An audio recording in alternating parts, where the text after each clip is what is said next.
નમસ્કાર વિદ્યાર્થી મિત્રો, આજે આપણે ધોરણ 9ના ગુજરાતી વિષયના એકમ 13 ઘડવૈયાના પ્રશ્નોત્તરોનો અભ્યાસ કરીશું. આપણે આપણી સ્કૂલના નિયમ મુજબ પ્રશ્નોત્તરો વિડીયોમાં જોવાની સાથે નોટબુકમાં લખવાના પણ છે. સૌપ્રથમ આપણે જોડકાઓનો અભ્યાસ કરીશું, જે આ મુજબ છે.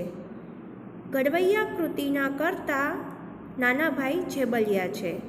ઘડવૈયા કૃતિનો પ્રકાર રેખાચિત્ર છે.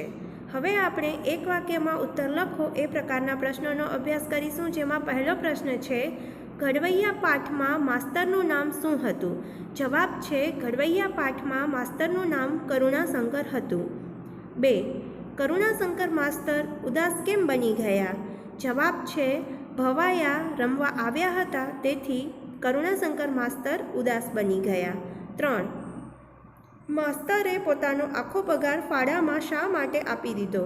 જવાબ છે, ભવાયાની રમત બંધ રખાવવા માટે માસ્તરે પોતાનો આખો પગાર ફાળામાં આપી દીધો. કરુણાશંકર માસ્તરે આખો પગાર ભવાયાને આપી દીધા પછી શું કર્યું?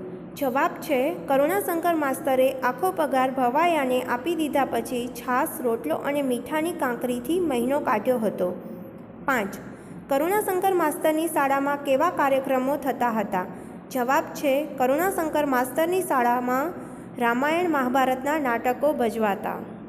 હવે આપણે 2-3 વાક્યમાં ઉત્તર લખો એ પ્રકારના પ્રશ્નોનો અભ્યાસ કરીશું, જેમાં પહેલો પ્રશ્ન છે, કરુણાશંકર માસ્તરે ભવાયાની રમત શા માટે બંધ રખાવી?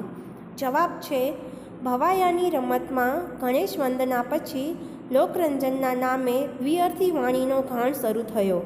બાળકોમાં તેના કુસંસ્કારો ન પડે તે માટે કરુણાશંકર માસ્તરે ભવાયાની રમત બંધ રખાવી. બીજો પ્રશ્ન છે, ગામ લોકો આજે પણ કરુણાશંકર માસ્તરને કેમ ભૂલ્યા ન હતા?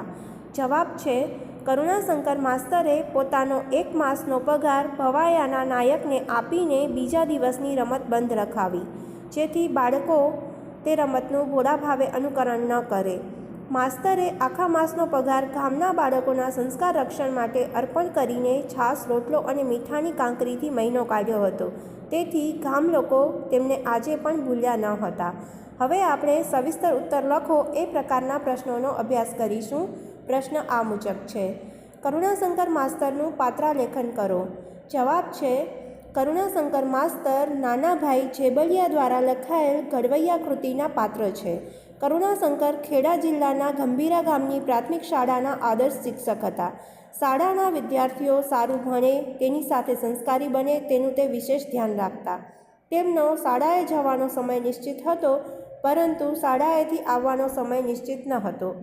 રામાયણ મહાભારતના પાત્રો શાળામાં મહાલતા હોય. તેમની શાળાનું બાળક અસત્ય ન બોલે, અપશબ્દ પણ ન બોલે. ગામમાં ભવાયા આવ્યા. લોકરંજનના નામે દ્વિઅર્થી વાણીનો પ્રવાહ વહ્યો. તેથી કરુણાશંકર માસ્તરને તેનાથી બાળકોમાં કુસંસ્કાર ન પડે તે માટે ચિંતા થવા લાગી. તેમણે ભવાયાના નાયકને પોતાનો 1 મહિનાનો પગાર 12 રૂપિયા આપીને બીજા દિવસનો ખેલ બંધ રખાવ્યો. આમ કરુણાશંકર માસ્તર બાળકનું જીવન ઘડતર કરનારા સાચા શિક્ષક હતા.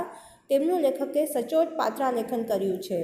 હવે આપણે વ્યાકરણને લગતા પ્રશ્નોમાં સૌપ્રથમ સમાનાર્થી શબ્દોનો અભ્યાસ કરીશું, જે આ મુજબ છે. ઊની શબ્દનો સમાનાર્થી શબ્દ ગરમ છે. ઉપાધિ શબ્દનો સમાનાર્થી શબ્દ ચિંતા છે. અજુકતું શબ્દનો સમાનાર્થી શબ્દ અઘટિત છે. બાઘો શબ્દનો સમાનાર્થી શબ્દ મૂઢ છે.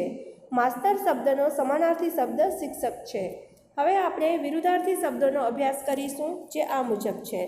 ઊનું શબ્દનો વિરુદ્ધાર્થી શબ્દ ટાઢું છે. ચેન શબ્દનો વિરુદ્ધાર્થી શબ્દ બેચેન છે. નિશ્ચિત શબ્દનો વિરુદ્ધાર્થી શબ્દ અનિશ્ચિત છે. સત્ય શબ્દનો વિરુદ્ધાર્થી શબ્દ અસત્ય છે. બાઘો શબ્દનો વિરુદ્ધાર્થી શબ્દ ચપટ છે. અહીં આપણી પ્રશ્નોની સમજૂતી પૂર્ણ થાય છે. આભાર.